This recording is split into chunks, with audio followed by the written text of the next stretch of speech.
NaMo अरिहन्ताणं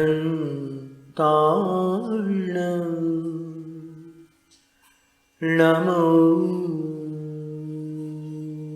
सिद्धाणं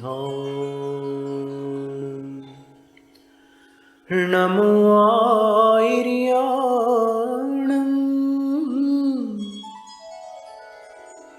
NaMo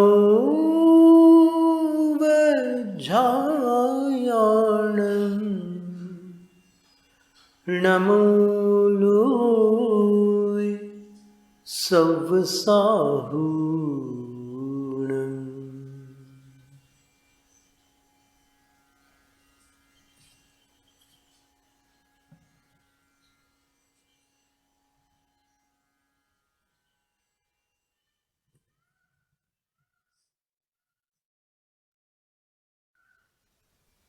Today is the day of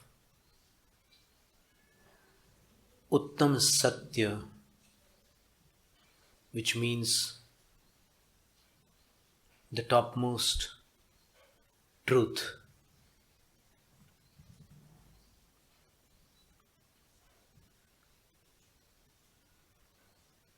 There are many vows related to truth.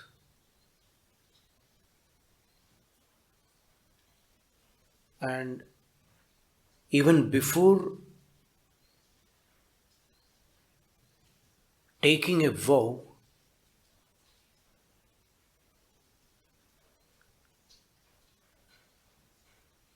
a samyak drishti,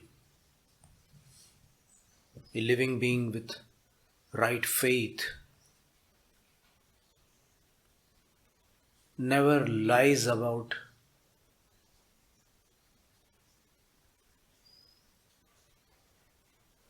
scriptures.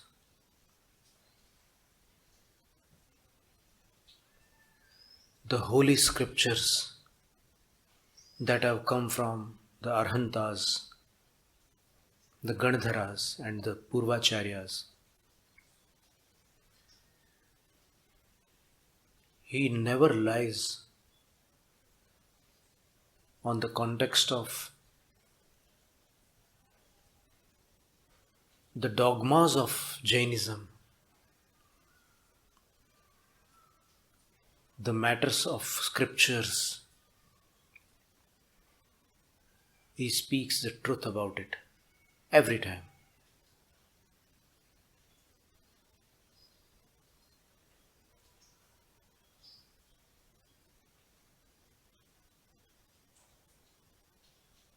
Madhusudana balinaya सच्छंदम जंपदे जिणुद्दिठम जोसो होई कुदिठी न होई जिणमग्गलग्रवो. A person who, through the power of his intellect, elaborates the sutras of scriptures in his own way,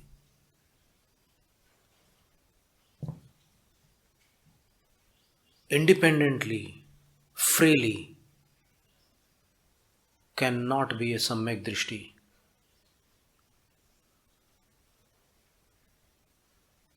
Because he is not following the original principles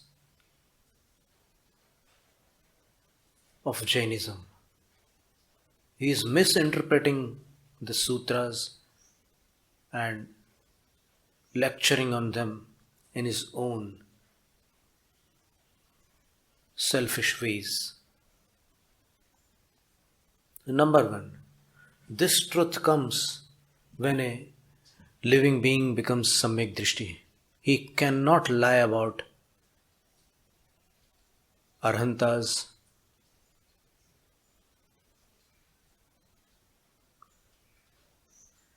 his words, his speech, his voice, divine voice. He cannot lie about the gurus, the Nirgrantha monks. Now when somebody wants to move forward,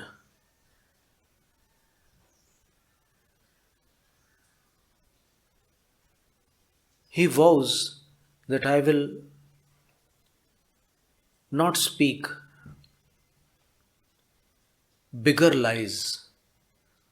I will not speak such truths that bring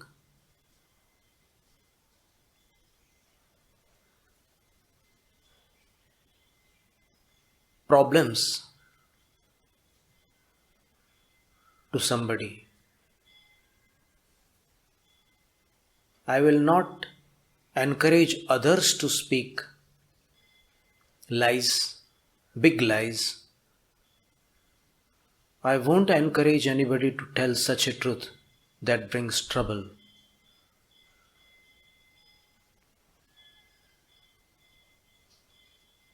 This is called Satyanuvrat.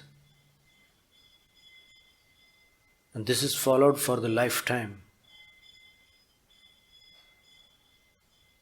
When he moves further forward, he comes to that stage where monkhood is acquired. And when he becomes a monk, he stops speaking smaller lies too. When he was a householder, he used to speak some lies which were required in his daily routine, but now he stops speaking smaller lies too. He abstains altogether from lies. Now, lies, what is the definition of lie? There are 4 categories in the scriptures. Number 1, not telling what is there, or telling what is not there, or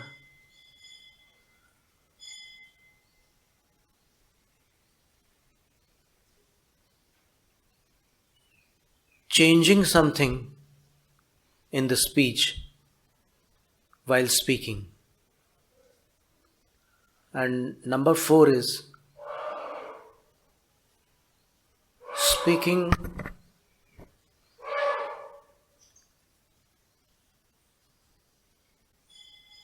harshly, speaking foul words, speaking some things that can hurt somebody. Actually, abstaining from lies is for the sole purpose of following ahimsa, non-violence. Our speech must not create violence. That is the sole purpose for a vrati, for an aspirant of truth.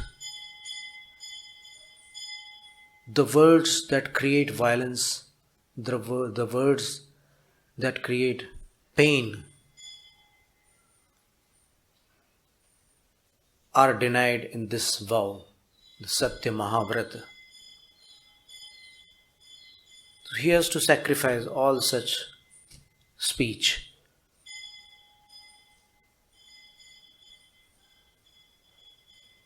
And then comes the Bhasha Samiti. Bhasha Samiti means speaking with believers and even disbelievers, speaking with gentlemen and speaking with crooks too, speaking with gentle people and speaking with villains. There are some rules to be observed while speaking with everyone. You have to speak precisely. You have to speak for their highest good.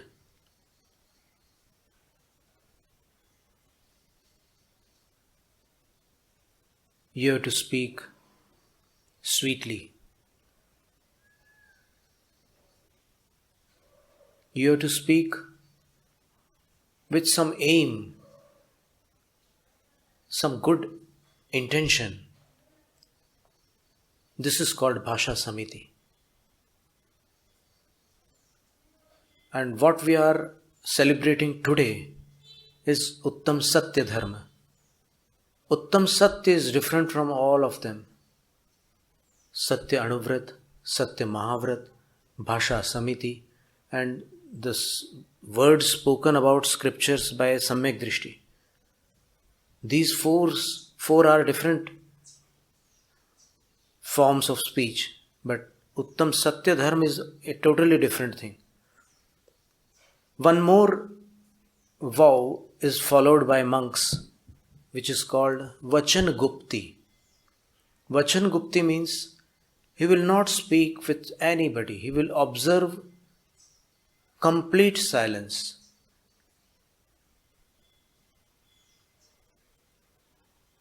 And while observing silence, he won't even communicate with others by other means.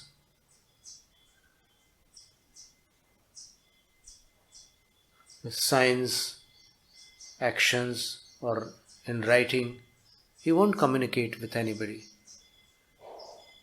The desire to be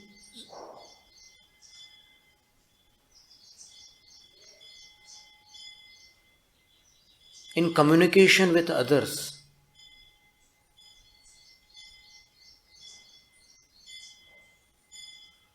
in some or the other way breaks your silence. So what is maun? What is observing complete silence? All communications stopped. And that is called Vachan Gupti. And in Vachan Gupti, of course, we can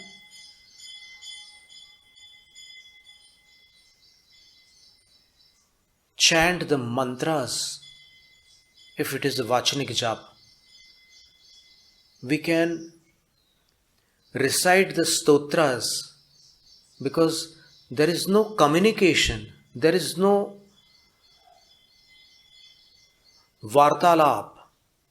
That is, we are not speaking to somebody or nobody is answering us. We are just reciting those stotras. That is also Vachan Gupti. So now we have 5 things and this is the 6th one.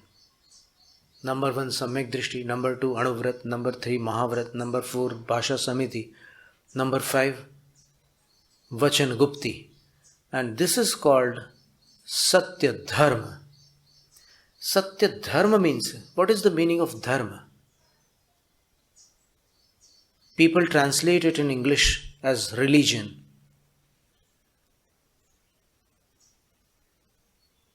That is not wrong, but the word religion is quite a contradictory word. People say that when somebody is religious, he becomes partial, he creates walls between humanity, he is very restricted, he likes his group and he hates other groups. This is not the exact religion which is mentioned in the scriptures. Religion means Ratnatraya, Samyak Darshan, Samyak Jnana, Samyak Charitra. Sadrishti Jnana Vrittani, Dharmam Dharmeshwara Viduhu. Acharya Samantbhadra says in Ratnakanda Shravakachar that Sadrishti, right faith, Sadjnana, right knowledge, and Sadvrit, right conduct. The combination of all these three attributes is called religion. Religion is never hatred. Religion cannot be violent. Religion is religion. It is very rare and very wonderful.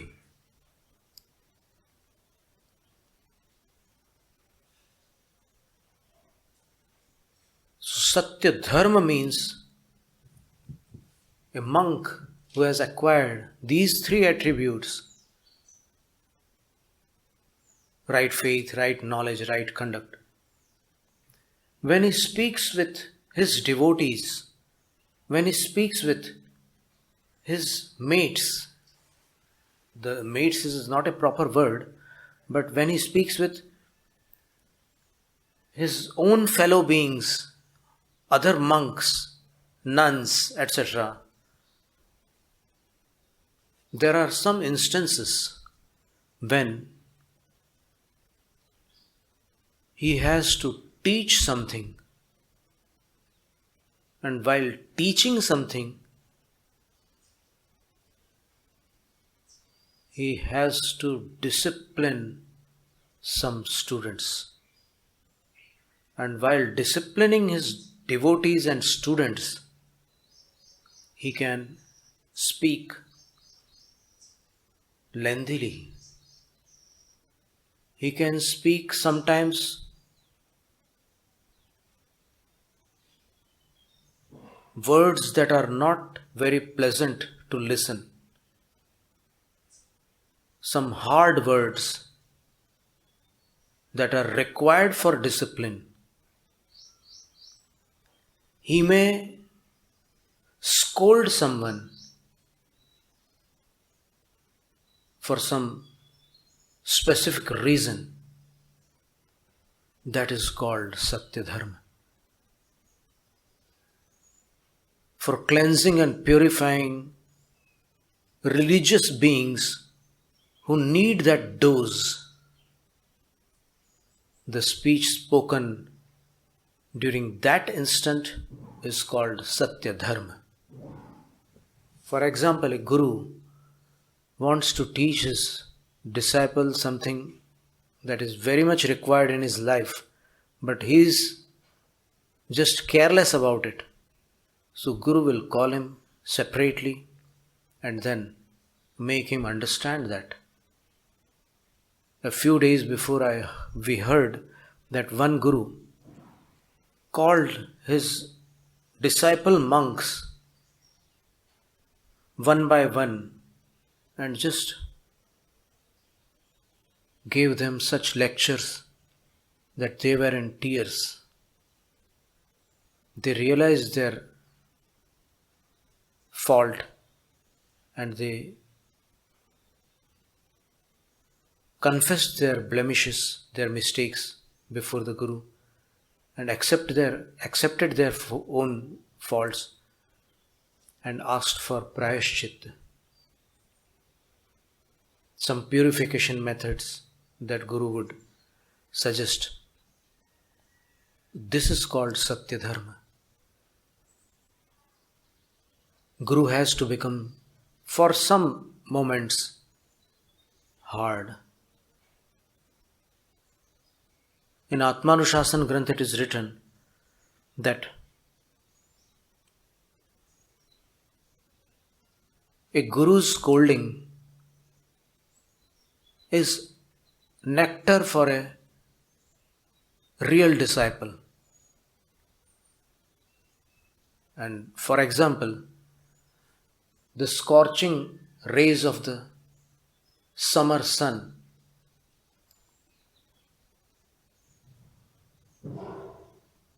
are never pleasant for general people. But for the lotus flower, those rays are exhilarating. The flowers that have shut down when the sun set down yesterday, just bloom and blossom when the sun rays fall upon them. And full day, the scorching sun rays fall on the flowers, but the flower stays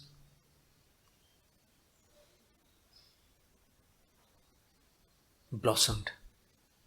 Likewise, when a guru scolds some shishya, some disciple, many disciples don't like that scolding, but a true disciple always thinks that my guru, my spiritual teacher, my mentor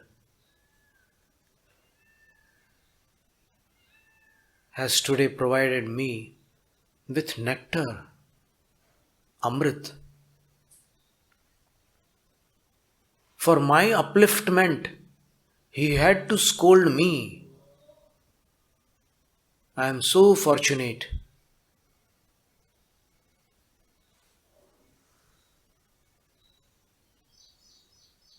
Views are different.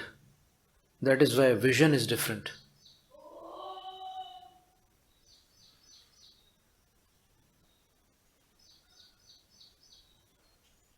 When there are days and months without scoldings, a true disciple thinks,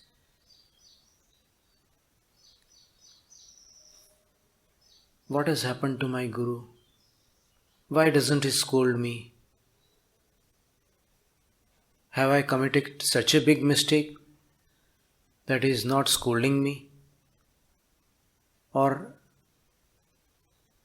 maybe I am not committing mistakes?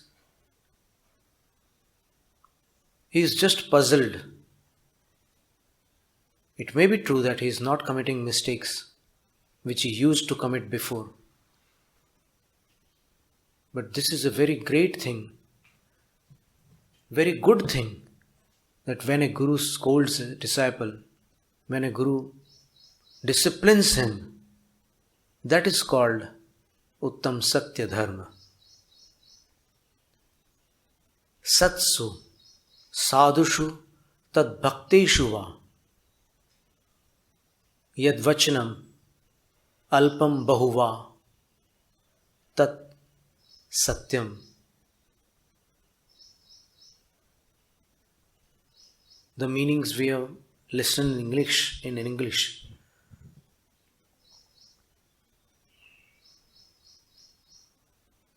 वसु झूठ सेति नरक पहुंचा सुरग में नारद गया. That is general truth which is mentioned in the puja, in the worship, the verse written by Pandit Dhyna ji, Dashlakshan Puja. Kavivar Pandit Dhyana ji has written this nice puja. बस झूठ सेति नरक पहुंचा सुरग में नारद गया. Very old story.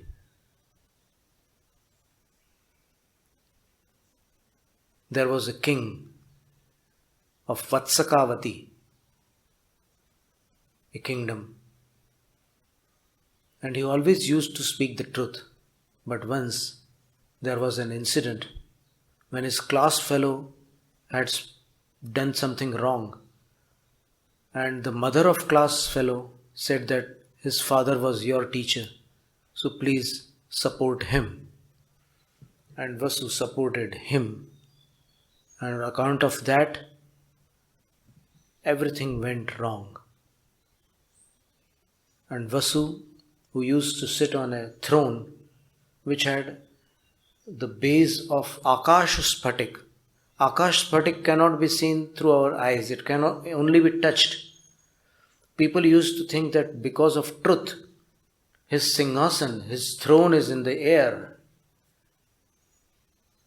But when he spoke the lies and he supported Parvat, his class fellow, due to the pressure of his mother, the throne sank in the ground, and Vasu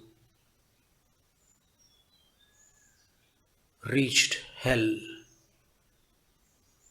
Surag mein Narad gaya, and Narad, his class fellow, supported the truth, and he said that violence can never be a religion. Non-violence is the main religion.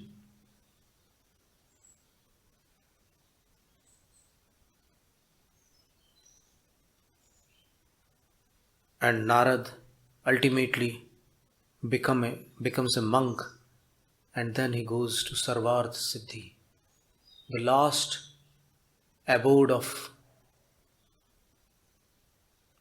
deities. We call them heavenly beings, but they are above the heaven too. Sarvarth Siddhi is the last abode.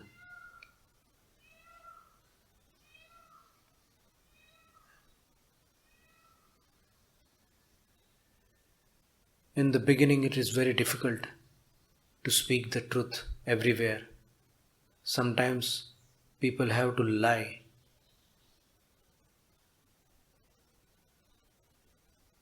But those lies which protect our religion, those lies which protect our character, those lies which protect us from vices, are not restricted. For example, somebody says that you take tea with us, and you say that today is my fast and I don't take even water in such conditions. So you can escape that. But ultimately, you have to be frank, and maybe in the beginning there might be some struggle, but later on everyone will accept that you don't take non-veg because you are a Jain. You don't take drinks because you are a Jain. You don't take food during night after sunset because you are a Jain. You don't take many kinds of foods because you are a Jain. They will start respecting. In the beginning you will be called orthodox, but later on they will think and they will accept you. And they will also accept that your rules are beneficial for your health too.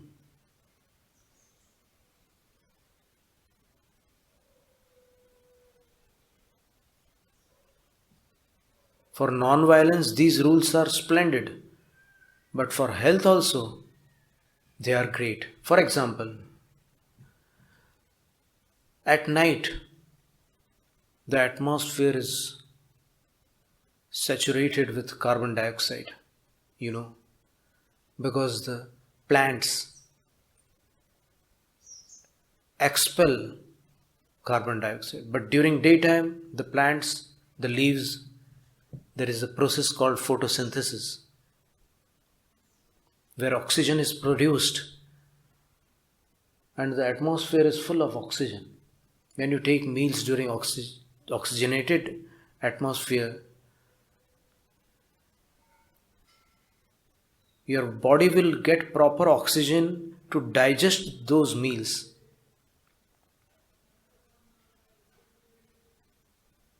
And when foods are taken during night, the atmosphere is full of carbon dioxide. There is oxygen, of course there is oxygen, because we are breathing.